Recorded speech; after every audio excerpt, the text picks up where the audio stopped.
Diceritakan ratusan tahun silam ada seorang pemuda jenius dan sangat berbakat bernama Tangsan.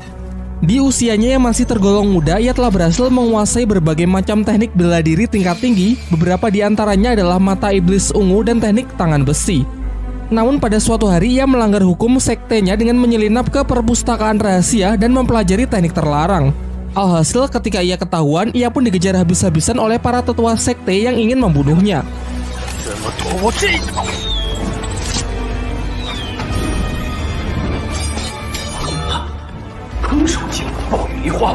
Dari menyusuri hutan hingga tiba di sebuah tebing curam yang disebut sebagai lembah iblis. Karena sudah terpojok, ia pun menjatuhkan dirinya ke dasar jurang, namun dengan senyum di wajahnya tanpa rasa penyesalan sedikit pun. Akan tetapi sesaat setelah kejadian itu, tiba-tiba ia terbangun di tubuh anak kecil berusia 6 tahun yang menandakan kalau kini ia telah terlahir kembali di suatu daerah yang disebut dataran dahulu. Tangsan kecil tinggal di sebuah desa bernama Desa Roh Mulia bersama sang ayah seorang pandai besi yang terlihat kusam dan suka mabuk-mabukan. Dalam kesehariannya, Tangsanlah yang bertindak mengurus rumah serta menyiapkan makanan. Diceritakan bahwa anak-anak yang sudah menginjak usia 6 tahun akan dikumpulkan oleh sang kepala desa untuk menguji apakah mereka memiliki kekuatan roh pelindung atau tidak. Pengujiannya dilakukan oleh seorang master roh bernama Suyanto yang berasal dari Akademi Roh Pelindung di kota Nauding. Tangsan dan anak-anak lain kemudian diajak masuk ke dalam sebuah ruangan yang merupakan tempat untuk menguji kekuatan roh mereka. Kekuatan roh pelindung sendiri sangat bervariasi jenisnya dan tingkat kekuatannya. Contohnya Suyanto sendiri yang memiliki kekuatan roh pelindung serigala hutan. Jenis ini sangat cocok digunakan dalam bertarung. Singkat cerita, anak pertama maju untuk melihat jenis kekuatan roh pelindungnya. Dari tangan kanannya memvisualisasikan teknik kekuatan roh pelindungnya. Dalam hal ini adalah salah satu alat pertanian, yaitu sebuah sabit. Masuk ke tes kedua untuk mengetahui seberapa besar tingkat kekuatannya. Sebuah bola cahaya akan menyala terang jika anak yang menyentuhnya memiliki cukup energi roh. Namun sayangnya anak pertama ini sama sekali tak memiliki energi roh, sehingga ia dinyatakan gagal karena kekuatan roh pelindungnya tersebut tak akan pernah bisa dikembangkan. Dan kabar buruknya, sebagian besar anak-anak di desa ini memiliki kekuatan roh pelindung peralatan pertanian, namun tak ada satupun dari mereka yang memiliki energi roh. Dijelaskan tanpa energi roh, mau berlatih sekeras apapun dan menggunakan metode apapun maka akan sia-sia. Dengan kata lain, mereka tak akan pernah bisa menjadi seorang master roh. Sampai akhirnya kini hanya tersisa Tangsan sebagai anak terakhir yang akan mengikuti tes. Dari tangan kanannya, ia menunjukkan jenis roh pelindung yang berbeda dari anak-anak lain, yakni rumput biru perak. Tapi anehnya di saat yang bersamaan, ia juga membangkitkan roh pelindung lain di tangan kiri berwujud sebuah palu. Namun ia lebih memilih menyembunyikannya dan hanya menunjukkan roh pelindung di tangan kanannya saja. Sayangnya Suyanto malah mengatakan kalau rumput biru perak adalah jenis roh pelindung yang jauh lebih tidak berguna daripada alat pertanian. Oleh karena itu, Suyanto enggan melanjutkan Tangsan ke tahap kedua karena sudah pesimis kalau Tangsan tak akan punya energi roh dengan jenis roh pelindung selemah itu. Akan tetapi Tangsan tetap bersikeras agar diizinkan untuk mencobanya terlebih dahulu. Dan benar saja, saat Tangsan menyentuh bola bercahaya itu, seketika sinar yang menyilaukan menerangi seluruh ruangan yang menandakan kalau Tangsan memiliki energi roh tingkat tinggi. Meskipun bisa dikatakan spesial, namun sang master roh masih pesimis mengingat roh pelindung rumput biru perak memang benar-benar lemah dan tak pernah ada sejarahnya bisa berkembang terlalu jauh. Setelah ujian usai, Pak Kepala Desa memberikan kabar baik bahwa Suyanto meninggalkan undangan kepada Tangsan untuk mendaftarkan dirinya ke Akademi Roh Pelindung di kota Nauding. Sesampainya di rumah, ia kemudian memberitahukan kepada ayahnya dan meminta izin untuk mendaftar di akademi tersebut yang akan diadakan 3 bulan lagi. Namun sayangnya sang ayah dengan tegas menolak tanpa memberikan alasan yang jelas. Masih belum menyerah, Tangsan mencoba untuk membujuk ayahnya dengan menunjukkan kekuatan roh pelindung ganda miliknya, yang salah satunya berwujud sebuah palu yang diketahui bernama palu Huotien. Setelah melihat putranya mewarisi roh pelindung rumput biru perak mendiang ibunya serta palu Huotien miliknya, sang ayah pun memulai mempertimbangkan keinginan Tangsan tersebut. Dari sini kita pun mengetahui masa lalu dari ibu Tangsan yang gugur dalam perang di masa lalu serta sosok ayah Tangsan yang ternyata bukan orang sembarangan. Singkat cerita, ayah Tangsan berubah pikiran dan mengizinkan Tangsan untuk masuk ke akademi tersebut. Namun Tangsan harus berjanji untuk tidak memberitahu ke siapapun kalau ia memiliki roh pelindung palu Huotien. Singkat cerita, 3 bulan telah berlalu. Tangsan dengan ditemani Pak Kepala Desa pergi ke kota Nauding untuk mendaftarkan dirinya ke akademi tersebut. Di saat yang bersamaan terlihat juga seorang gadis kecil pemilik roh pelindung kelinci merah muda bernama Xiaowu yang juga hendak ikut mendaftar. Kembali ke Tangsan, akhirnya sampailah ia di gerbang masuk akademi. Namun penjaga gerbang di sana tidak mengizinkannya masuk karena tidak percaya dengan Tang San dan kepala desa yang terlihat sangat miskin. Bahkan undangan yang dibawa Tang San pun ia lempar karena menganggap kalau undangan tersebut adalah undangan palsu. Tang San yang sangat kesal karena sudah diremehkan memukul si penjaga gerbang hingga ia terlempar. Ketika perkelahian semakin serius, datanglah salah satu guru akademi yang diketahui bernama Master Xiao. Kemudian Master Xiao memastikan kalau undangan yang dibawa Tang San adalah undangan asli sehingga ia mengizinkannya untuk masuk.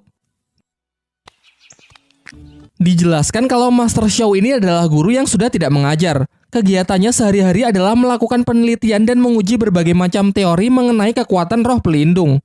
Seperti mempelajari tentang kelemahan dari tiap-tiap jenis roh pelindung, bagaimana metode paling efektif untuk mengembangkannya, dan masih banyak lagi. Bahkan hanya dengan sekali melihat undangan milik Tang San di mana tertulis jenis roh rumput biru perak dan energi roh penuh, ia langsung bisa menyimpulkan kalau Tang San ini pasti memiliki roh pelindung ganda. Setelah mendengar penjelasan panjang lebar yang cukup masuk akal berdasarkan penelitian dari Master Xiao, Tang San pun menjadi sangat mengaguminya, ditambah lagi Master Xiao mengatakan bahwa Tang San sangat spesial dan berpotensi menjadi seorang master roh terhebat di masa depan. Hingga akhirnya Tang San berlutut dan meminta agar Master Xiao bersedia menjadi gurunya. Singkat cerita, setelah pembicaraan mereka, Tang San pun diantar menuju ruang TU untuk mengurus segala administrasi pendaftaran. Namun di sana Tang San mendengar para petugas TU justru menertawai dan memandang rendah Master Xiao. Menurut mereka, Master Xiao hanyalah badut akademi yang kegiatannya cuma mengarang teori-teori aneh. Satu-satunya alasan mengapa Guru Xiao masih dihormati hanyalah karena ia merupakan teman dekat dari kepala akademi saja. Meskipun sudah mendengar semua ejekan itu, Tang San tak sedikit pun menurunkan kekagumannya kepada Master Xiao karena Master Xiao satu-satunya orang yang mampu mengetahui kalau dirinya memiliki roh pelindung ganda. Hal ini jelas membuktikan kalau ia memanglah guru yang sangat hebat. Sesampainya ia di asrama, Tang San langsung mendapatkan serangan dari seorang anak bernama Waseng, ketua dari asrama laki-laki di kamar 7.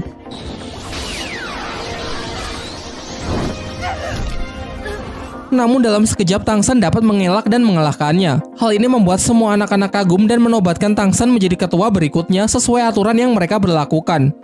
Selang beberapa waktu datanglah Xiao Wu, gadis kelinci yang sempat kita lihat sebelumnya, datang bersama dengan Tang San.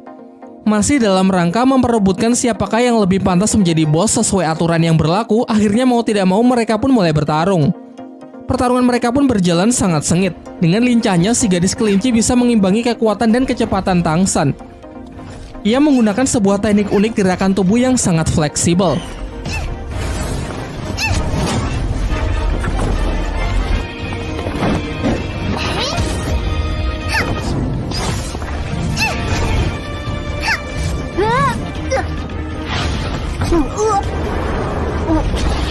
Dalam pertarungan singkat itu, Tang San pun dibuat kalah telak dengan catatan ia masih belum mengeluarkan seluruh kemampuannya. Tetapi itu saja sudah cukup membuatnya sangat terkesan, mengingat teknik unik yang bahkan belum pernah ia lihat di kehidupannya di masa lalu. Dengan kemenangannya ini, Xiao Wu pun menjadi bos baru.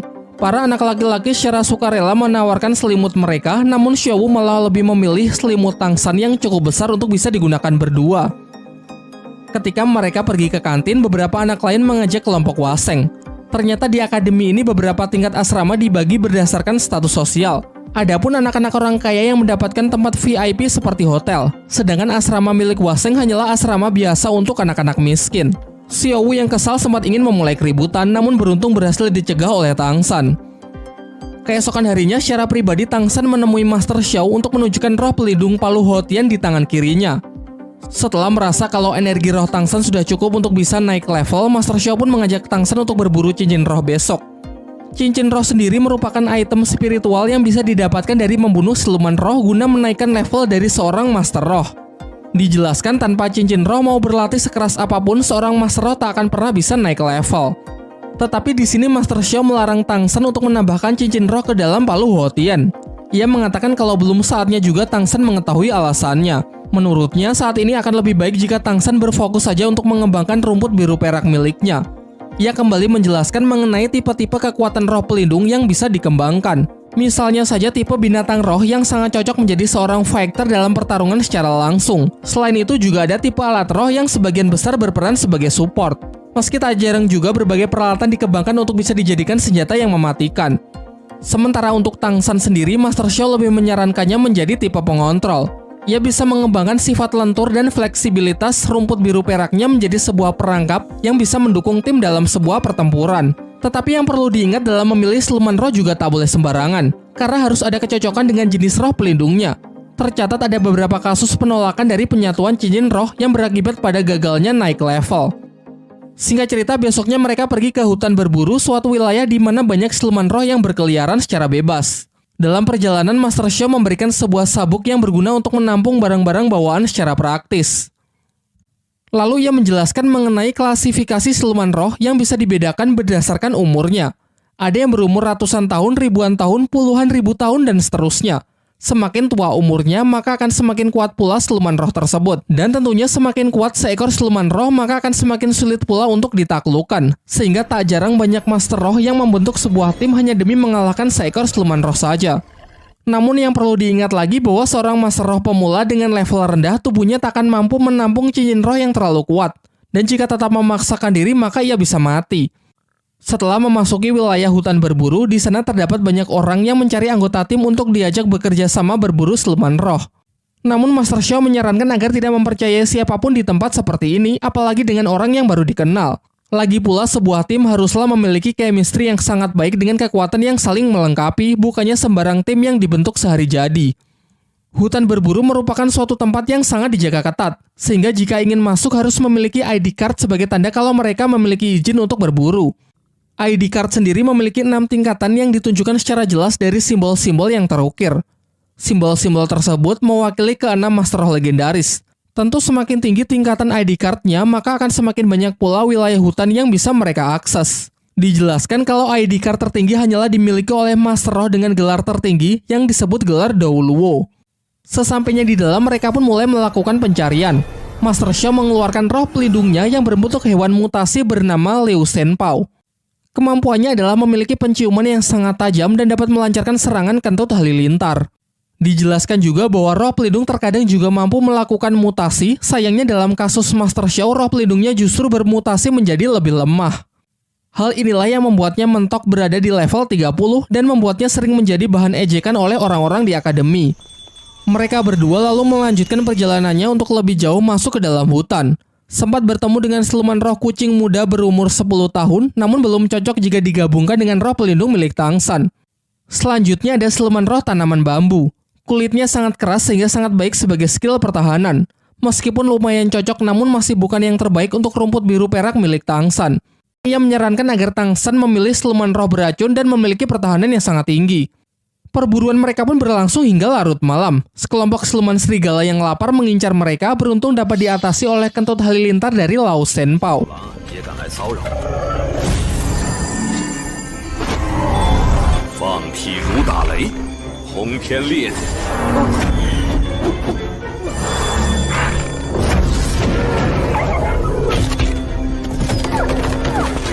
Namun hal ini justru memicu makhluk yang jauh lebih mengerikan untuk datang karena tergiur aroma darah yang berceceran. Makhluk tersebut adalah siluman roh yang memiliki wujud ular mendrik beracun berusia 400 tahun, juga merupakan jenis siluman roh dengan racun yang paling mematikan. Walaupun mungkin sangat cocok untuk Tangsan, namun Master Xiao mengajaknya untuk melarikan diri karena menghadapi makhluk tersebut dinilai terlalu berbahaya. Liu Shenpao yang mencoba mengalihkan perhatian pun tak luput dari amukan ular beracun tersebut. Hingga saat sudah tergigit, Master Xiao bergegas untuk menariknya kembali. Sadar bahwa mereka tak akan punya kesempatan untuk kabur, Tangsan pun memilih untuk menghadapinya.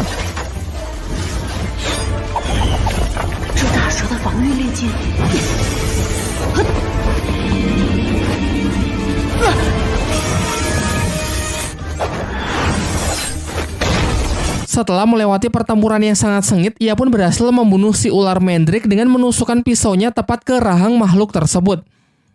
Selama ini banyak orang yang percaya kalau jenis roh pelindung tumbuhan hanya bisa menyerap cincin roh dari siluman jenis tumbuhan juga. Namun berdasarkan penelitian Master Xiao, ia berteori kalau hal itu tidak sepenuhnya benar. Teori-teori yang anti-mainstream inilah yang membuatnya dijuluki sebagai badut dan menjadi bahan olok-olokan. Tetapi Tangsan sangat percaya dengannya dan memutuskan untuk membuktikan kebenaran dari teori gurunya tersebut. Mulailah ia melakukan proses penyerapan yang berlangsung cukup lama. Sampai akhirnya penyerapan pun berhasil sehingga kini rumput biru peraknya telah berkembang menjadi rumput beracun. Namun di sisi lain, Master Xiao tengah terluka karena terkena racun dari Lao Shenpo yang semalam sempat mendapatkan gigitan dari ular Mandrake. Beruntung dengan cepat Tang San bisa membantunya mengeluarkan racun berkat ilmu yang pernah ia pelajari dari ayahnya. Setelah gurunya siuman, Tang San pun menunjukkan dirinya yang telah berhasil melakukan proses penyerapan cincin roh dan juga telah mengunlock skill pertamanya, yaitu serangan tali akar beracun dalam radius up to 50 meter. Setelah kembali ke akademi, Master Xiao yang merasa pemulihannya akan memakan waktu cukup lama sehingga untuk sementara tak bisa melatih Tang San, memberikan sebuah buku yang berisi berbagai macam penelitiannya mengenai cara paling efektif untuk mengembangkan kekuatan roh pelindung. Selain itu, ia juga menyuruh Tang San pergi ke gedung cabang Akademi Master Roh untuk mendaftarkan dirinya sebagai Master Roh Cilik. Dengan begitu, ia juga akan mendapatkan tunjangan setiap bulannya. Sesampainya di gedung cabang, ia bertemu dengan kakek Matthew dan juga bertemu kembali dengan Suyanto. Kemudian kakek Matthew mengajak Tang San masuk ke sebuah ruangan untuk mengetes kelayakan Tang San. Hasil tes tersebut sangat mengejutkannya karena mengungkapkan kalau Tang San menggunakan siluman roh ular Mandrake sebagai cincin roh pertamanya. Padahal jenis roh pelindungnya adalah jenis tumbuhan rumput biru perak. Tang San lalu mengatakan bahwa gurunya adalah Master Xiao. Kakek Matthew pun kembali terkejut karena hal ini membuktikan kalau teori-teori yang selama ini dianggap aneh sudah terbukti benar. Dalam perjalanan kembali ke akademi, Tang San melihat orang-orang pandai besi sedang melakukan pekerjaannya yang membuat dirinya tertarik untuk bergabung. Berniat menjadikannya sebagai pekerjaan paruh waktu, ia pun lalu menunjukkan keahlian menempa besinya yang dulu pernah ia pelajari dari sang ayah. Di sisi yang lain terlihat ayah Tang San yang ternyata secara diam-diam selalu mengawasi putranya tersebut. Ia lalu pergi menemui Master Xiao dan memintanya untuk mengambil tanggung jawab menjaga dan menjadi guru pembimbing dari Tang San karena ia akan pergi dalam waktu yang cukup lama demi menyelesaikan sebuah misi rahasia. Dari sini terungkap bahwa ayah Tang San bernama Tang Hao, seorang Master Roh legendaris pemegang gelar Dao Luo yang dijuluki sebagai Master Hou Tian. Sebelum pergi, ia memberikan ID card kekuasaan mutlak kepada Master Xiao yang mungkin nanti bisa berguna. Singkat cerita, 1 tahun pun telah berlalu. Bersama dengan Xiao Wu, ia telah menyelesaikan tahun pertamanya di Akademi Roh. Pada libur tahunan, ia mengajak Xiao Wu mengunjungi rumahnya, namun rumahnya kosong dan terlihat sangat kotor. Kepala desa lalu menjelaskan bahwa sudah sangat lama ayah Tang San pergi meninggalkan desa. Ia menitipkan selembar surat yang berisi kalau ayahnya akan pergi dalam waktu yang sangat lama untuk mengemban suatu misi yang selama ini tertunda. Ia berjanji jika nanti Tang San sudah berhasil menjadi Master Roh yang terhebat, maka pasti mereka akan bertemu kembali. Tang San pun menjadi sangat sedih karena kini ia merasa sudah tidak punya siapa-siapa lagi. Bernasib sama menjadi sebatang kara, ia lalu meminta Xiao bersedia menjadi adiknya dan berjanji akan selalu melindunginya. Setelah itu, ia juga bertekad akan menjadi Master Roh yang paling kuat demi membuat bangga dan membuktikannya kepada sang ayah. Berlatar waktu 5 tahun pasca Tang San berpisah dengan sang ayah bersama adik angkatnya Xiao Wu, kini Tang San remaja telah lulus dari Akademi Naoding sehingga perlu mendaftar ke akademi yang memiliki jenjang lebih tinggi. Begitu banyak pilihan akademi yang bisa mereka masuki, namun Master Xiao menyarankan agar mereka bergabung dengan sebuah akademi bernama Akademi Sri Lanka. Di tengah perjalanan, mereka memutuskan untuk singgah di sebuah hotel yang ternyata cuma tersisa 1 kamar.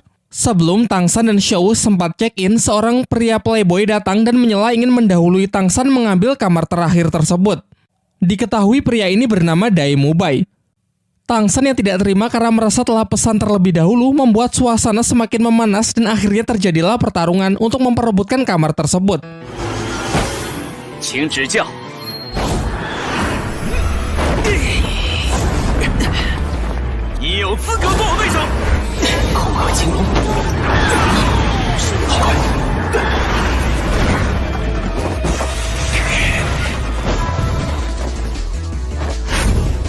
Diperlihatkan kalau Dai Mubai ini adalah seorang Master Roh berjenis hewan harimau putih dengan kekuatannya yang berada di level 37. Sedangkan Tang San berjenis rumput biru perak namun memiliki level yang lebih rendah yaitu 29. Akan tetapi baik tipe kekuatan roh pelindung maupun perbedaan level yang tak begitu jauh belum cukup untuk bisa menentukan siapa yang lebih kuat. Rumput biru perak milik Tang San sangatlah fleksibel dalam bertahan maupun melancarkan serangan. Namun Dai Mubai terlihat lebih gesit karena selain berdamage tinggi, energi roh yang ia lepaskan juga membentuk perisai yang melindunginya dari serangan Tang San dan cakarnya sangat efektif untuk memotong rumput biru perak. Ketika Dai Mubai lengah, Tang San berhasil menangkapnya dan mulai menyebarkan racun. Sayangnya sedari awal Dai Mubai menyembunyikan kekuatannya yang tidak diperhitungkan oleh Tang San. Sampai pada akhirnya Tang San pun dibuat tak berkutik, namun Dai Mubai memutuskan untuk melepaskannya dan pergi begitu saja. Di kamar hotel, Tang San teringat oleh seseorang yang pernah ia lawan di masa lalu yang kekuatannya mirip dengan Dai Mubai. Kala itu ia dapat dengan mudah mengalahkannya hanya dengan satu serangan menggunakan senjata jarum emas yang dapat menembus perisainya dan memiliki efek serangan perusak dari dalam.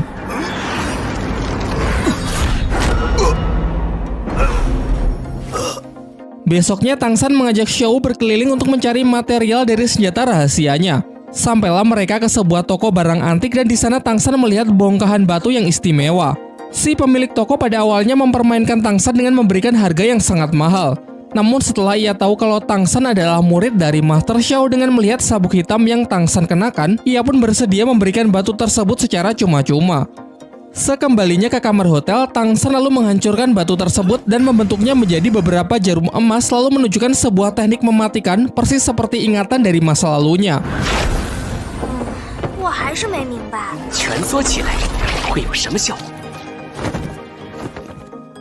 Singkat cerita, bersama Xiao ia telah sampai di tempat pendaftaran Akademi Sri Lanka.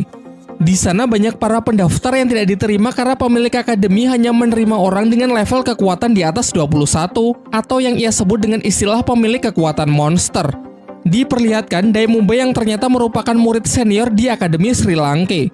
Ia menunjukkan kekuatannya yang seketika membuat para pendaftar menjadi pesimis. Tak lama setelah itu datanglah seorang gadis bernama Ning Rongrong yang langsung diterima karena ia telah mencapai level 26 dan berasal dari klan ternama yakni klan Cahaya Kibau. Sebuah klan yang dikatakan memiliki jenis roh pelindung tipe support terkuat di dunia dahulu. Sampai giliran Tang San dan Xiao, mereka juga diterima dan lolos di tahap pertama setelah menunjukkan kalau mereka telah mencapai level 29.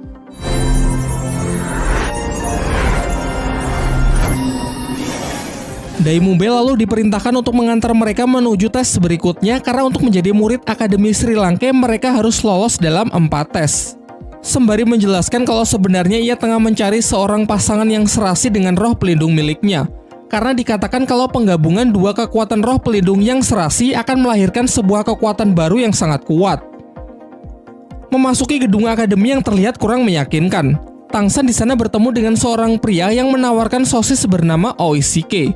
Oishike merupakan murid Akademi Sri Lanka yang seangkatan dengan Dai Mubai dan memiliki kekuatan roh pelindung yang sangat unik yaitu tipe support makanan. Salah satu yang menjadi skill andalannya adalah menciptakan sosis pemulih stamina. Sementara itu, Dai Mubai membawa satu pendaftar lagi yang lolos tes tahap pertama yang bernama Suying. Ia telah mencapai level 27 dengan kekuatan roh pelindung jenis hewan kucing neraka. Singkat cerita, diajaklah mereka berempat untuk mengikuti tes terakhir karena kekuatan mereka berempat yang dinilai sudah sangat kuat sehingga tak perlu mengikuti tes kedua dan tes ketiga. Dalam perjalanan, Dai Mubai menjelaskan bahwa Akademi Sri Lanka berdiri secara independen tanpa terikat dengan kerajaan manapun. Selain itu, tercatat hanya memiliki 42 murid sejak didirikan 20 tahun yang lalu, sehingga rata-rata hanya menerima 2 murid saja per tahun. Kedua hal inilah yang menjadi alasan mengapa akademi ini sangatlah miskin. Sang kepala akademi memegang prinsip bahwa lebih baik akademinya ditutup daripada hanya menerima orang-orang lemah. Bahkan akademi juga memiliki standar yang tinggi dengan menargetkan bahwa seorang siswa harus bisa mencapai level lebih dari 40 sebelum berusia 20 tahun. Hanya sedikit orang yang berhasil lulus dari akademi, sisanya bahkan ada yang mati saat berburu siluman roh demi berusaha meningkatkan level. Dai Mubai lalu memperkenalkan para calon murid baru dengan salah satu guru yang dipanggil Guru Zhao, seorang master roh yang sudah mencapai level 76. Karena terlalu bersemangat melihat para murid baru di tahun ini yang lumayan berpotensi, Guru Zhao pun mengubah tes ke tahap keempat yang awalnya pertarungan melawan Dai Mubai, kini justru ia ambil alih. Dengan kata lain, mereka berempat harus bertarung melawan Guru Zhao di tes kali ini. Guru Zhao merupakan master roh yang telah mencapai level 76 dengan kekuatan roh pelindung tipe hewan beruang berbulu emas, memiliki pertahanan super kuat, dan dikatakan sama sekali tidak punya kelemahan. Kemudian Guru Zhao menyampaikan aturan, yaitu jika mereka bisa bertahan sampai 1 dupa habis terbakar, maka mereka akan dinyatakan lolos. Namun sebaliknya, jika mereka tidak bisa, maka mereka harus pulang. Ia lalu memberikan waktu kepada Tang San dan yang lainnya untuk saling bekerja sama dan berdiskusi sebelum pertarungan dimulai. Tang San pun menginisiasi untuk membuat rencana kerjasama, dimulai dari memperkenalkan kekuatan mereka masing-masing. Suying memiliki roh pelindung bernama kucing neraka bertipe assassin yang mengandalkan kecepatan tinggi. Sedangkan Ning Rongrong adalah tipe support yang memiliki roh pelindung berwujud pagoda cahaya 7 bintang. Dua skillnya yaitu memberikan buff kecepatan dan kekuatan 30% kepada target yang ia kehendaki.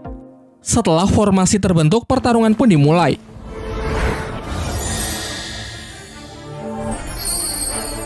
Sebagai tipe support, Ning Rongrong nyaris menjadi target pertama. Beruntung dengan tali akarnya, Tang San berhasil membantunya. Dilanjutkan dengan kombinasi serangan mereka bertiga untuk menjatuhkan Guru Zhao. Menggunakan strategi super ofensif, pihak Tang San tidak memberikan sedikit pun lawannya untuk melancarkan serangan balasan. Namun sayangnya pertahanan dari Guru Zhao benar-benar tidak tertembus. Lanjut ke pola serangan kedua, kali ini mereka mendapatkan buff dari Ning Rongrong untuk menggempur Guru Zhao dengan serangan berkecepatan tinggi. Sejauh ini serangan-serangan mereka masih belum berarti apa-apa bagi Guru Zhao. Bahkan parahnya sejauh ini Guru Zhao sama sekali belum menggunakan kekuatan roh pelindungnya.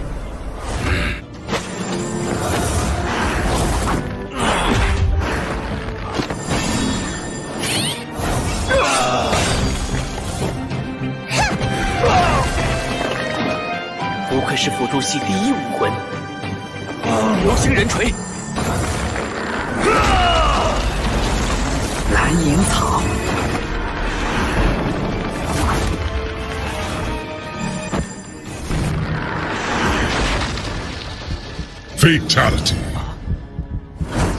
Sampai ketika Tang San berhasil mendesaknya menggunakan penjara tali akar beracun, akhirnya memaksa Guru Zhao untuk serius. Ia pun menunjukkan kekuatan roh pelindungnya yang sontak membuat keadaan menjadi berbalik. Pihak Tang San yang sudah mengeluarkan seluruh tenaganya kini benar-benar tak sanggup lagi berdiri. Akan tetapi saat melihat Xiao terluka akibat melindunginya, ia merasa telah menjadi kakak yang tidak berguna. Lantas ia pun emosi dan mencoba melawan seorang diri dengan menggabungkan teknik mata rahasia, telapak tangan besi dengan kemampuan rumput biru peraknya.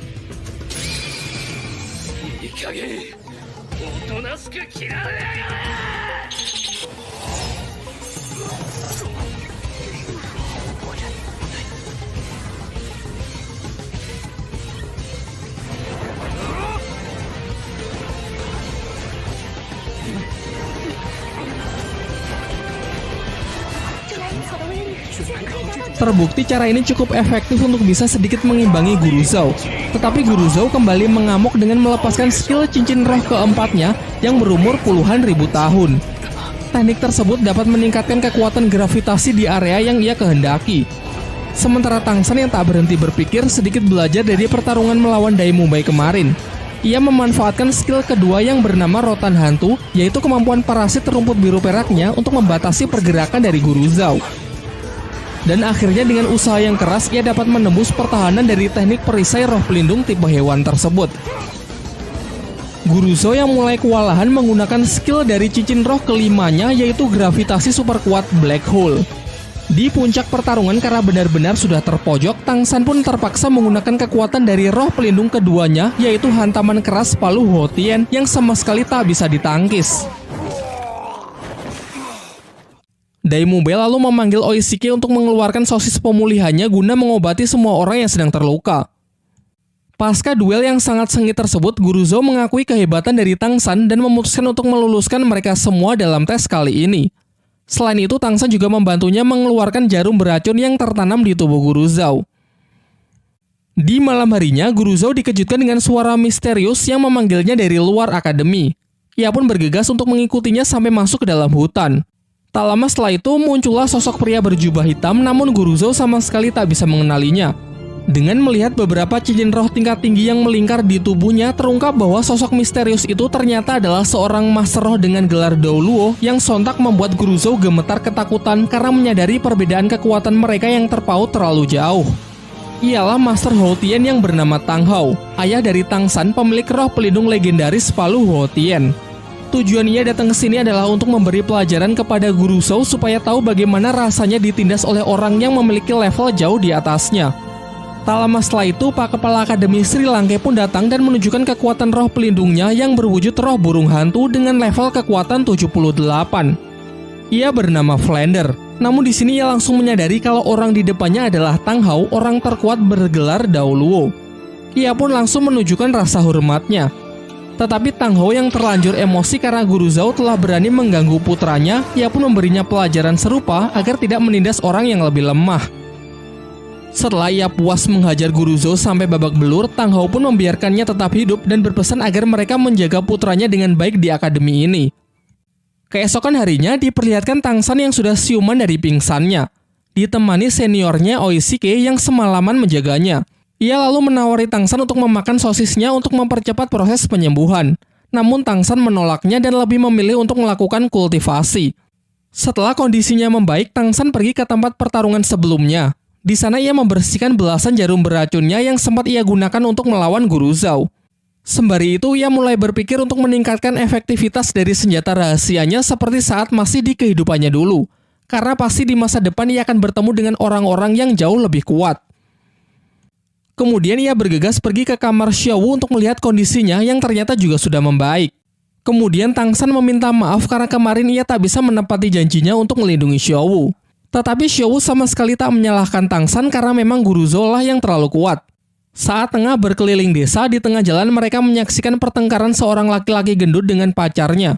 Diketahui bahwa pria ini juga merupakan murid Akademi Sri Lanka yang seangkatan dengan Oishike dan Dai Mubai yang bernama Mang Hojun. Xiao Wu yang merasa geram melihat perbuatan kasar Mang Hojun terpaksa ikut campur. Begitu pula Tang San yang ingin melindungi adiknya. Karena merasa kesal dengan orang-orang yang berani mencampuri urusannya, ia pun memulai pertarungan. Mang Hojun ini memiliki level yang setara dengan Tang San, dengan kekuatan roh pelindung jenis hewan yang sangat istimewa, yaitu kekuatan Phoenix Api. Berdasarkan apa yang telah diajarkan oleh Master Xiao, hewan jenis Phoenix termasuk jajaran hewan terkuat yang memiliki serangan yang sangat bagus.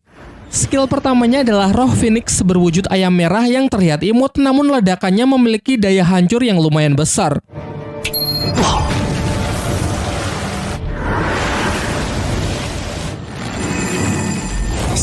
Dalam upayanya, Tang San mencoba menangkap Mang Hojun menggunakan tali akarnya.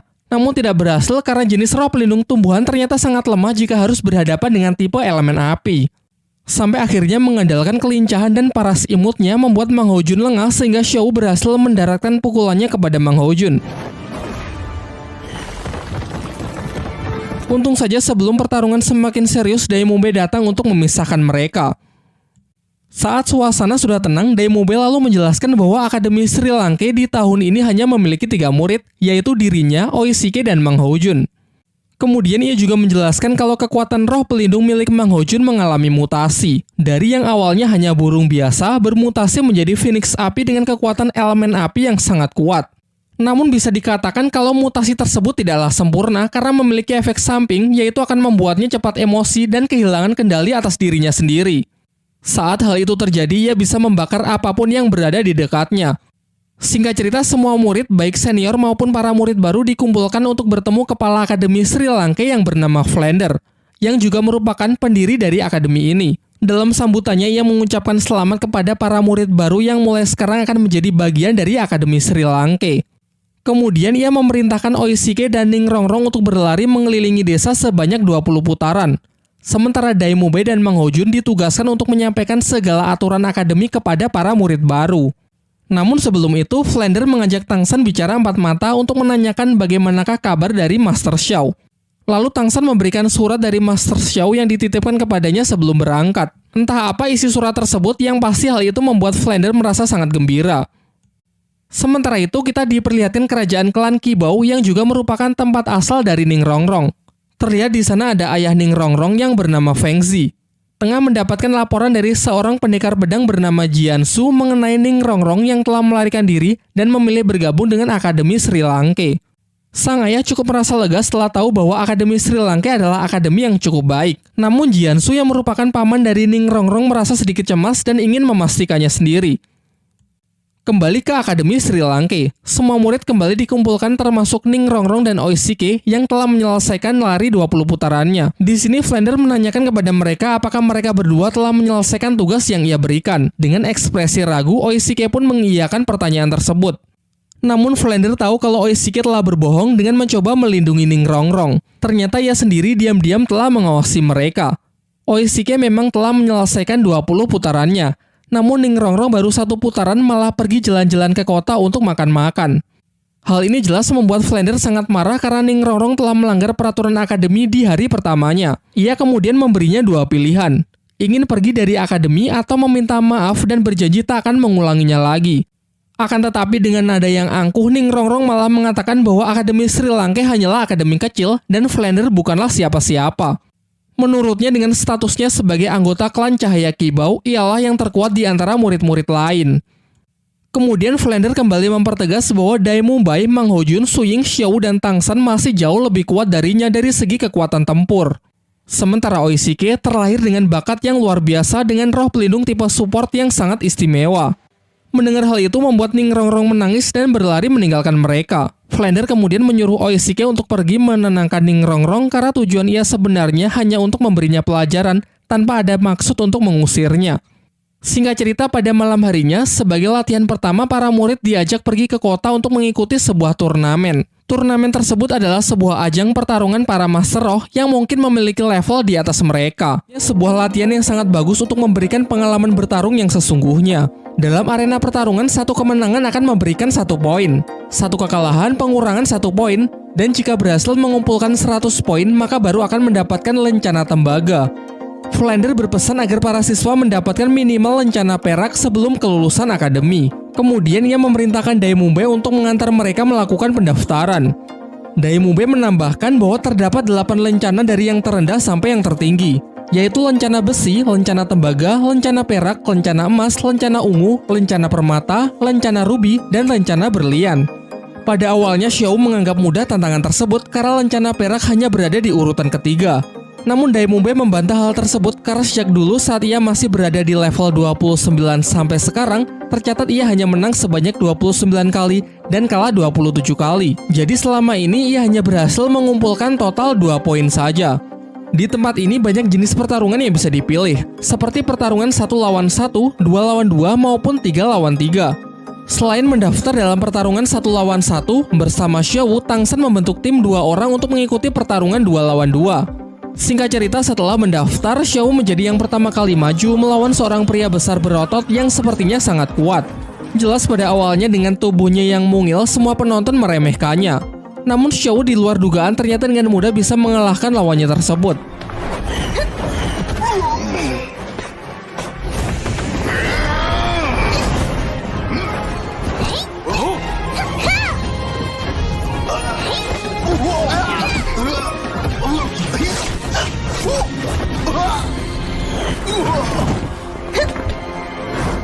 Pertarungan berikutnya adalah Tang San melawan Suying. Tentu karena pemilihan peserta yang random, secara kebetulan ia mendapatkan lawan dari teman akademinya sendiri. Setelah wasit memberikan aba-aba, Tang San pun langsung menyerang menggunakan rumput biru peraknya untuk berusaha menangkap Suying.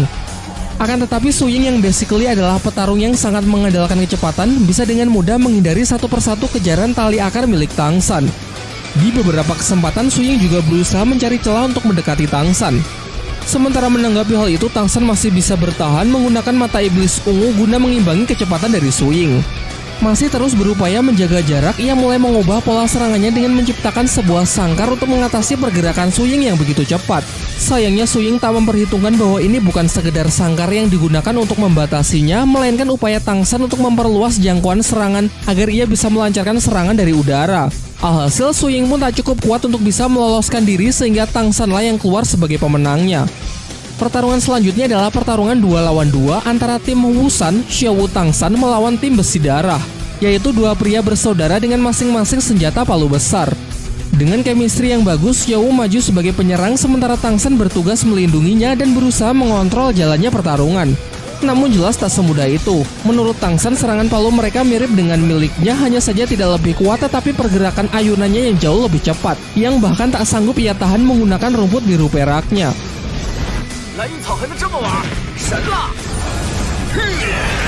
Namun ternyata serangan-serangan Tang San ia gunakan untuk menyebarkan benih dari skill keduanya, yaitu rotan hantu. Tumbuhan parasit tersebut dapat mengikat lawan dan menyebarkan racun untuk membatasi pergerakan mereka. Pertarungan masih berlanjut. Secara kompak mereka menggunakan skill ketiganya, yaitu lemparan palu kembar yang dapat melacak dan mengejar targetnya. Tang San yang berusaha menyelamatkan Xiao tak cukup kuat sehingga ia terpental jatuh. Hal ini membuat Xiao sangat emosi dan langsung menyerang mereka dengan senjata jarum rahasia yang bisa membunuh lawannya dalam sekejap. Namun Tang San justru menghalau serangan mematikan tersebut karena bagaimanapun juga ini hanyalah sebuah pertandingan. Mengingat tenaga yang sudah terkuras habis ditambah racun tangsan yang semakin menyebar ke seluruh tubuh, mereka pun mengaku kalah sehingga dengan ini Tangsan pun mendapatkan kemenangan keduanya. Sekembalinya ke akademi, Daimumbe terlibat cekcok dengan putri klan Cahaya Kibau yakni Ning Rongrong. Terdengar sikap angkuh Ning Rongrong yang terus-menerus memprovokasinya dan merendahkan Akademi Sri Lanka. Hal ini membuat Daimumbe sangat kesal dan emosi sehingga ia terpaksa menggunakan cara kekerasan tanpa memperdulikan status Ning Rongrong. Beruntung seketika itu juga Tangsan datang dan berhasil menenangkannya. Namun kejadian itu tak membuat Ning Rongrong jerah dan justru meminta Tangsan agar membantunya menghabisi Daimumbe dengan imbalan 100.000 koin emas. Jelas Tangsan menolaknya. Ia menjelaskan bahwa tak semua masalah bisa diselesaikan dengan uang dan kekuatan. Ia pun menyarankan agar Ning Rongrong keluar saja dari akademi karena menurutnya tempat ini sama sekali tidak cocok untuk Ning Rongrong. Bahkan Oishike yang jelas-jelas menyukai Ning Rongrong pun juga berpikiran sama. Ia lantas menyarankan supaya Ning Rongrong pergi karena mustahil di sini ia bisa mendapatkan teman dengan sikap yang sedemikian angkuh. Keesokan harinya semua murid kembali dikumpulkan untuk menerima latihan. Namun Oishike yang datang terlambat memasang wajah yang begitu gembira karena ternyata pagi ini ia telah mencapai level 30. Semuanya pun mengucapkan selamat. Pak Kepala Akademi Flander memerintahkan semua murid besok pergi ke hutan Shindu, versi lain dari hutan berburu, untuk membantu mencarikan cincin siluman roh ketiga untuk Oishike, di bawah bimbingan dari Guru Zhao. Masih nyambung dengan Oishike, latihan hari ini adalah memakan sosis penambah stamina dari skill roh pelindung milik Oishike, dengan alasan agar tubuh mereka bisa terbiasa dan beradaptasi saat nanti berada di medan pertempuran yang sesungguhnya. Diperlihatkan semuanya merasa jijik dan tidak menyukainya. Namun di luar dugaan, Ning Rongrong secara sukarela maju untuk menjadi murid pertama yang akan melakukannya. Ternyata ucapan dari Tangsan dan Oishike sebelumnya cukup membuatnya merenung semalaman dan menyesali sikap angkuhnya selama ini. Besoknya, Guru Zhao menghampiri semua murid yang sudah menunggunya untuk pergi ke hutan Shindu dalam rangka mencarikan cincin siluman roh ketiga untuk Oishike. Ia kemudian meminta Daimumbe agar menjadi ketua tim dalam misi tersebut. Daimumbe lalu menyampaikan formasi kerjasama tim di mana Tangsan akan berada di garis depan, tepat di belakangnya dua tipe support, Xiaowu dan Mang Hojun diberikan tugas untuk menjaga sisi kiri dan sisi kanan, sementara dirinya akan mengambil alih area belakang. Setelah seharian tak menemui siluman roh yang cocok untuk Oishike, mereka memutuskan untuk singgah di sebuah warung makan di dekat sana. Namun suasana yang tenang seketika rusak pasca kedatangan sekelompok anak yang diketahui berasal dari Akademi Changhui. Daimumbe menceritakan bahwa Akademi Changhui merupakan akademi yang cukup terkenal, tetapi sebenarnya muridnya tak begitu kuat dan cenderung lebih menonjolkan sifat angkuhnya. Bisik-bisik itu terdengar sampai di telinga murid Akademi Changhui sehingga dibuatlah sebuah rencana untuk mengerjai para murid Sri Lanka. Seorang anak kemudian berjalan ke arah mereka dan secara sengaja menyenggol pelayan yang tengah membawa makanan.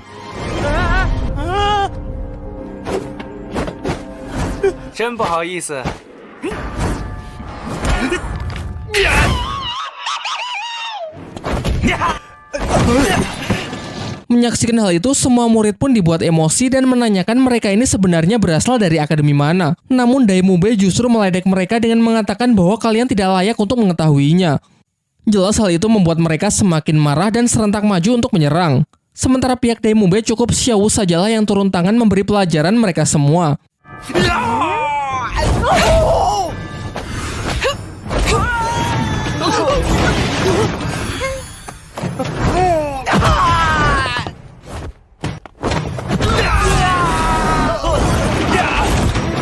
Perseteruan yang semakin memanas memaksa guru dari Akademi Changhui untuk turun tangan. Dia adalah seorang master roh pemilik kekuatan roh pelindung jenis hewan penyu hitam yang telah mencapai level 50. Ia kemudian menanyakan di manakah guru mereka. Namun pihak Sri Lanka kembali meledeknya dengan mengatakan kalau ia juga tak layak untuk mengetahui hal itu. Dan jika mau bertarung mereka saja sudah lebih dari cukup. Sampai ketika mereka nyaris bentrok, pemilik restoran pun meminta jika mereka ingin berkelahi maka jangan dilakukan di dalam warungnya. Sebelum keluar, Tangsan menyusun sebuah strategi karena pasti tak akan mudah menghadapi Master Roh yang sudah berada di level 50. Menurutnya jenis roh pelindung penyu hitam adalah jenis kekuatan dengan durability yang sangat tinggi namun tidak memiliki damage yang besar. Singkat cerita, pertarungan mereka pun dimulai yang dimeriahkan oleh sorakan para murid Akademi Changhui. Serangan pertama dimulai dari skill pukulan gelombang udara dari Daimumbe, disertai tembakan api Mang Hojun di sisi kanan dan didukung oleh rumput biru perak milik Tangsan untuk membatasi pergerakan lawannya. Setelah tertangkap, Mang Hojun kembali mendapatkan aba-aba dari Tang San untuk membakar habis guru Chang Hui dengan teknik semburan Phoenix api bersuhu tinggi. Sayangnya perkiraan Tang San tak sepenuhnya benar. Guru Akademi Chang Hui memiliki skill serangan nafas dingin yang luapannya sanggup membekukan udara dalam sekejap. Su Ying yang mencoba mengambil kesempatan untuk melancarkan serangan jarak dekat justru tangannya terjebak dalam kubah es. Beruntung dengan refleks Dai Mube segera mendekat untuk menghancurkan kubah tersebut. Dilanjutkan dengan Tang San yang kembali berusaha mengikat lawan, dikombinasikan dengan api Mang Hojun. Dai Mube yang sempat terpengaruh provokasi mengambil resiko untuk menyerang yang mengakibatkan radang dingin di tubuhnya semakin parah. Sementara itu Mang Hojun kembali beraksi dengan semburan Phoenix api untuk menghalau serangan nafas es yang mengarah langsung ke Dai Mube, sehingga terjadilah bentrokan antara dua elemen yang saling bertolak belakang.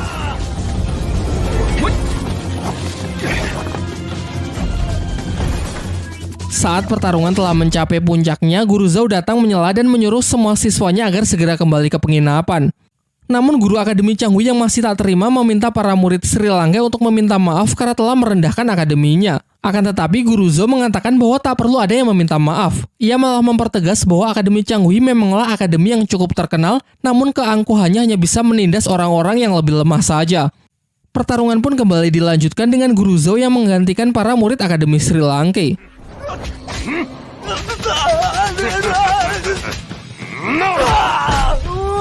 Dalam sekejap ia bisa menghajar habis-habisan Guru Akademi Chang Hui, bahkan tanpa melibatkan kekuatan roh pelindungnya. Setelah pertarungan itu, Guru Zhao kembali menemui para muridnya dan mengatakan bahwa nanti ia akan memberikan latihan spesial untuk menghadapi sampah seperti itu. Di pagi harinya, di bawah bimbingan dari Guru Zhao, para murid Akademi Sri Lanka diajak jauh masuk ke dalam hutan Sindhu. Ia menjelaskan bahwa hutan Sindhu berbeda dari hutan-hutan yang dipelihara oleh kebanyakan kerajaan karena hutan ini masih sangat liar dan siluman-siluman roh yang ada juga sangatlah buas. Ia menyarankan kepada semuanya agar tetap berada di dekatnya dan tidak mengusik siluman roh tanpa perintahnya jika tidak ingin mati sia-sia, terutama Oishike dan Ning Rongrong. Ketika Dai Mube memimpin dan membukakan jalan, Tang San menyarankan agar tak sembarangan membunuh siluman roh muda agar ekosistem tetap terjaga.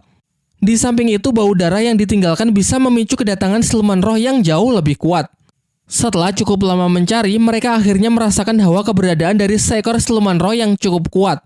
Su Ying pun diperintahkan untuk memeriksanya dan berhasil mendapati seekor siluman roh berjenis burung terbang berusia 1500 tahun yang akan sangat cocok digunakan sebagai cincin roh ketiga Oishike. Lantas mereka pun bekerja sama untuk memburu makhluk tersebut. Berdasarkan analisis Tang San, siluman ini tak memiliki serangan fisik yang terlalu kuat. Ia hanya mengandalkan kecepatan tinggi untuk menangkap mangsa lalu melilitnya. Cara paling efektif untuk memburunya adalah dengan menekannya menggunakan Phoenix api Mang Hojun, sementara yang lain bersiap untuk menutup jalan agar siluman tidak bisa melarikan diri. Guru Zhao lalu menyerahkan tim di bawah kepemimpinan Tang San karena luasnya pengetahuan mengenai kekuatan dan kelemahan siluman roh. Perburuan berlangsung cukup sengit. Su Ying dan Dai Mube yang diperkuat dengan skill Ning Rongrong berhasil menekan siluman roh tersebut. Siluman yang ingin melarikan diri melalui jalur udara pun juga berhasil dicegah oleh Tang San menggunakan sangkar tumbuhan yang sangat besar. Namun saat Oishike hendak mengeksekusinya, ular itu melepaskan serangan yang beruntung berhasil dibelokkan oleh Tang San. Setelah jatuh ke darat, langsung disambut oleh sambaran api Mang Hojun, dilanjutkan dengan serangan beruntun dari Guru Zhao yang mampu melumpuhkannya.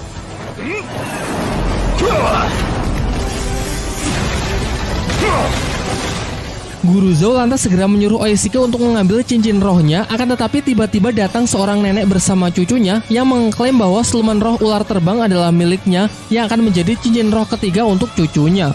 Hal itu karena ialah yang pertama kali menemukannya, dibuktikan dengan serangan tongkat yang ia goreskan ke perut siluman tersebut. Menanggapi hal itu, Guru Zhao tidak bertindak gegabah karena nenek itu merupakan salah satu senior master roh yang bernama Cao Tianxiang. Di dunia persilatan ia merupakan master roh yang sangat disegani. Bersama pasangannya yakni bangsawan naga Mengsu, mereka menjadi duo maut terkuat yang dikatakan mampu menandingi seorang master roh bergelar Dao Luo. Walaupun begitu, Guru Zhao masih bersikeras untuk menolak memberikan siluman roh tersebut. Ia beralasan meski Cao Tianxiang yang menemukannya terlebih dahulu, namun ialah yang berhasil menangkapnya. Sampai akhirnya diputuskan untuk menggunakan hukum master roh guna menyelesaikan permasalahan ini. Hukum itu menyatakan bahwa sesama master roh harus saling bertarung demi memperebutkan siluman roh, sehingga Oishike ditantang untuk menghadapi cucunya yang bernama Meng Yiran, master roh level 30. Namun Guru Zhao menolak mengingat muridnya merupakan master roh bertipe support. Mendengar hal itu, tiba-tiba dari belakang Tangsan maju dan menyatakan bahwa ia bersedia mewakili Oishike untuk bertarung melawan Yiran. Sang nenek pun sepakat karena mengetahui kalau Tangsan masih berada satu level lebih rendah dari cucunya, terlebih lagi roh pelindungnya hanyalah rumput biru perak. Singkat cerita, pertarungan pun dimulai. Diremehkan di awal menjadi keuntungan bagi Tangsan untuk bisa melancarkan serangan kejutan.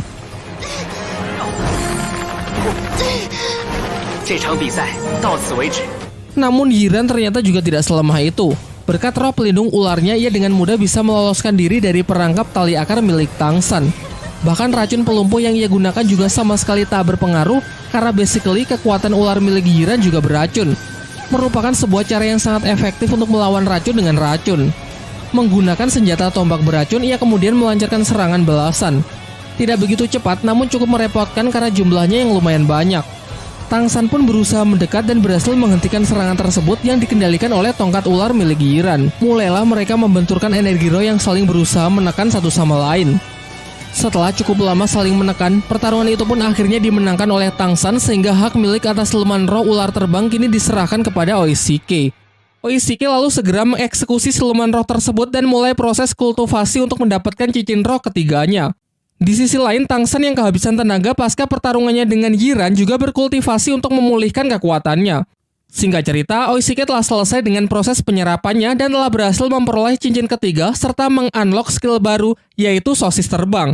Barang siapa yang memakan sosis tersebut, maka akan bisa terbang selama 1 menit dengan kecepatan ular terbang.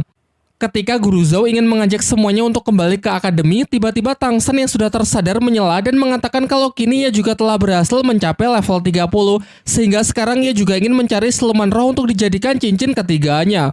Mendengar hal itu, Guru Zhou yang terlihat senang setuju lalu mengajak semuanya untuk mencari tempat yang aman untuk beristirahat terlebih dahulu. Di malam harinya saat tengah beristirahat, mereka membicarakan mengenai siluman roh yang selalu diburu oleh manusia. Guru Zhou mengatakan kalau sekarang semakin sulit mencari cincin roh, padahal dulu di pinggiran hutan saja banyak terdapat siluman roh berusia ribuan tahun. Menanggapi itu, Tangsan berpendapat kalau itu semua adalah ulah manusia yang sebenarnya jauh lebih ganas ketimbang siluman roh. Perburuan yang terus dilakukan membuat para siluman roh pasti suatu saat akan mengalami kepunahan. Dan jika siklus ini terus berjalan, maka akan datang suatu hari di mana seorang master roh tak akan bisa naik tingkat karena tidak ada lagi cincin roh yang tersedia. Semuanya pun termenung sejenak, termasuk Guru Zhou yang berpikir kalau narasi Tangsan memang cukup masuk akal. Di tengah pembicaraan, mereka tiba-tiba diserang oleh seekor siluman roh berjenis kera raksasa yang merupakan raja hutan bagi para siluman roh. Mereka pun sontak dibuat sangat terkejut karena biasanya siluman jenis ini hanya tinggal di hutan terdalam dan sangat jarang keluar. Menurut Tangsan, kera raksasa adalah mimpi buruk bagi para master roh. Pasalnya kekuatannya yang luar biasa kuat membuat seorang master roh bergelar dahulu sekalipun belum tentu bisa menandinginya. Dan bahkan dikatakan siluman ini mampu mengalahkan siluman roh jenis lain yang usianya jauh di atasnya. Tak hanya dari segi kekuatan, kecepatan, dan pertahanan, namun ia juga memiliki kecerdasan layaknya manusia.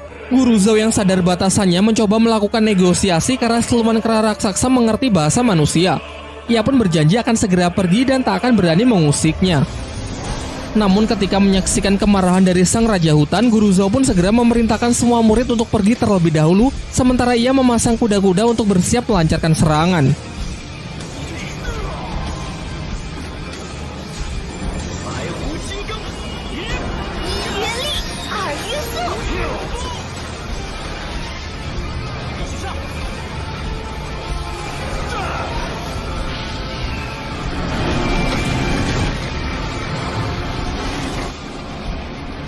Hingga saat amukannya menghempaskan mereka semua, menjadikan kesempatan yang bagus untuk bisa melarikan diri.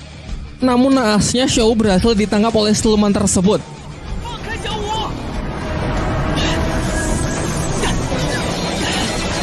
Guru Zhou yang melihatnya sangat emosi dan benar-benar all out menggunakan skill dari cincin roh ketujuhnya.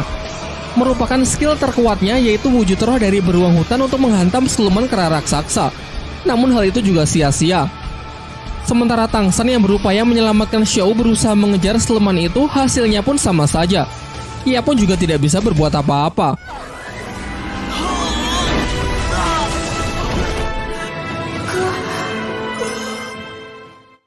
Dengan rasa kecewa yang amat mendalam, mereka semua pun beristirahat untuk memulihkan kondisi pasca insiden tersebut. Guru Zhou lalu menyampaikan permintaan maafnya karena tidak bisa menjaga Xiaowu. Namun menurut Tang San ini semua adalah salahnya karena sebagai kakak ia tak bisa menepati janjinya untuk selalu melindungi Xiaowu. Ia yang masih belum menyerah meminta sosis terbang dari Oishike untuk mengejar Xiaowu meskipun sebenarnya kondisi Tang San sekarang tidak memungkinkan lagi. Usahanya tersebut didukung oleh Ning Rongrong yang memberi buff kekuatan dari skill roh pelindungnya. Guru Zhou yang awalnya dikira marah justru meminta Oishike untuk memberikan sosis terbang kepada yang lain dan menginisiasi untuk segera menyusul guna membantu Tang San. Sementara itu nasib Xiaowu yang dibawa kabur oleh siluman kera raksasa ternyata tak seburuk apa yang dipikirkan guru dan teman-temannya. Ternyata mereka berdua sudah saling mengenal satu sama lain. Xiaowu memanggilnya dengan nama Erming.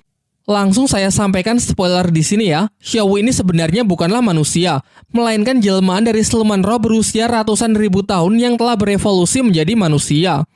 Ia kemudian meminta Erming untuk menjaganya sejenak karena ia akan melakukan kultivasi untuk mendapatkan cincin roh ketiganya. Berkat statusnya sebagai mantan siluman roh, Xiaowu memiliki kemampuan untuk menyerap cincin roh siluman tanpa harus membunuh mereka.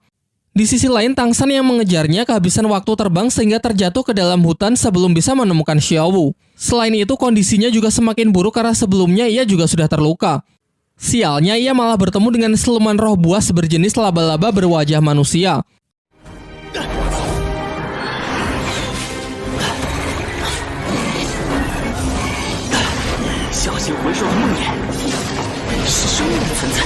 Tang San pun dibuat sangat kewalahan, karena baik dari kekuatan, kecepatan maupun pertahanan dari siluman tersebut sangatlah kuat.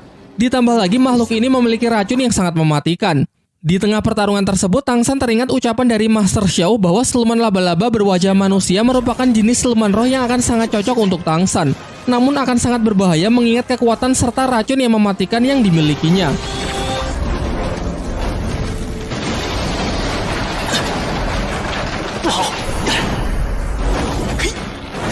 Singkat cerita, ia akhirnya menemukan titik kelemahan dari siluman tersebut, yaitu terletak pada wajahnya. Ketika Tang San telah berhasil menangkapnya dan nyaris melakukan finishing, kepalanya terasa sangat pusing dan kesadarannya justru kembali ke kehidupan masa lalunya saat masih berada di Sekte Tang. Di sana ia bertemu kembali dengan para tetua sekte yang mengatakan kalau Tang San telah berhasil diselamatkan dari jurang lembah neraka. Namun Tang San sendiri seakan hilang ingatan dan tak dapat mengingat apapun dari kehidupan barunya di Akademi Sri Lanka. Sampai ketika ia bertemu dengan salah seorang murid sekte, pikirannya ke-trigger membuat ia bisa kembali mengingat semuanya.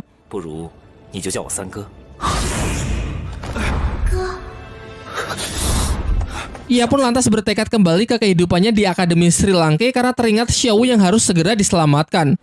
Dan benar saja, saat membuka mata dirinya terikat oleh jaring laba-laba dan terkena racun yang memberikan efek halusinasi sesuai dengan apa yang tertinggal di dalam ingatan targetnya.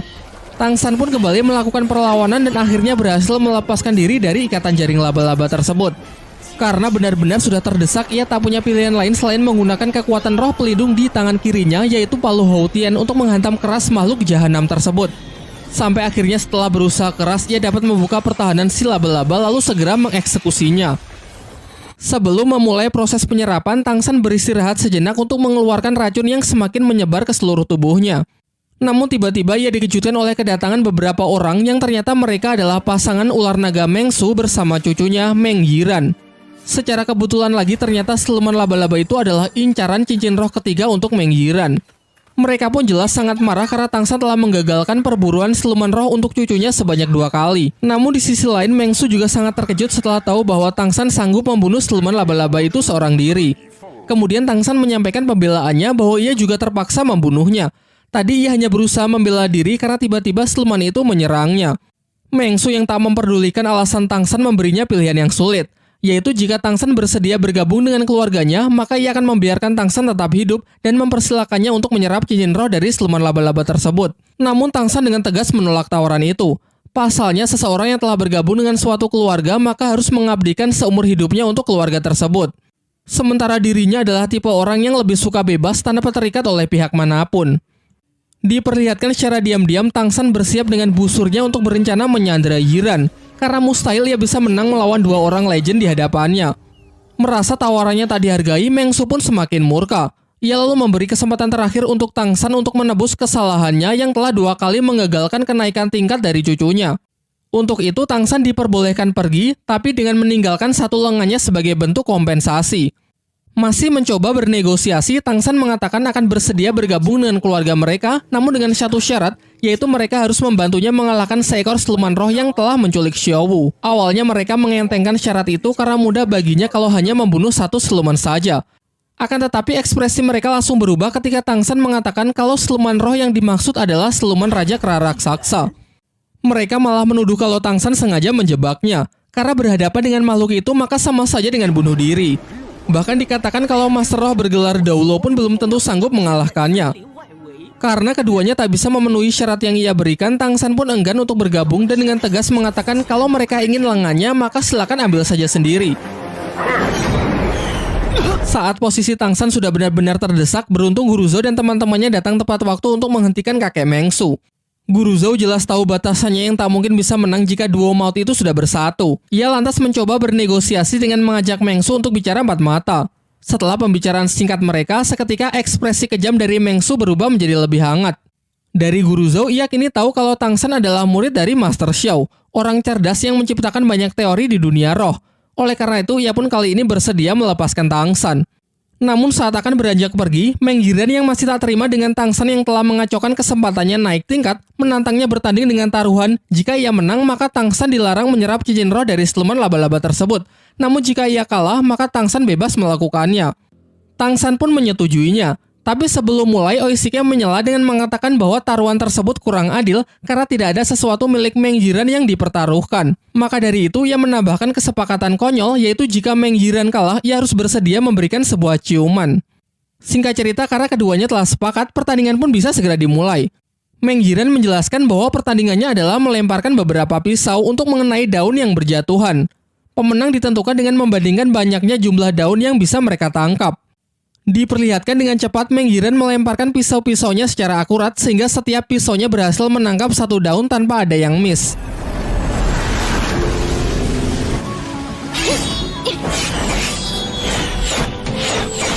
Melihat Tang San yang sedari tadi tidak bergerak membuat Meng Yiren kebingungan. Namun Tang San mengatakan kalau ia sudah melakukannya. Hal ini diperjelas oleh Meng Su yang mengatakan bahwa Tang San memang sudah melakukannya dan ia menang telak dari cucunya tersebut. Meng Yiren yang belum bisa percaya lalu mengeceknya sendiri. Dan benar saja, semua pisau Tang San tertancap sempurna dengan 10 daun masing-masing di setiap pisau.